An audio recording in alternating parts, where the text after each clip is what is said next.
ဇေယိုက်ဆိုးတွေကိုခောက်ရိုးကျိုးမနေစေရအောင်ဇေယိုက်ဆိုးတွေကိုနှိပ်ကွက်ပြီးတော့တွန်းလှန်ဖယ်ရှားပစ်ဖို့လိုအပ်တယ်တဲ့စိတ်ထဲမှာဖြစ်နေတဲ့ဇေယိုက်ဆိုး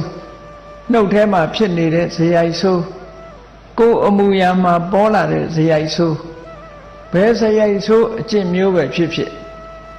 ရှိနေပြင်ပေးပြီးတော့ကောင်းတဲ့ဇေယိုက်တွေမွေးမြူဖို့လိုအပ်တယ်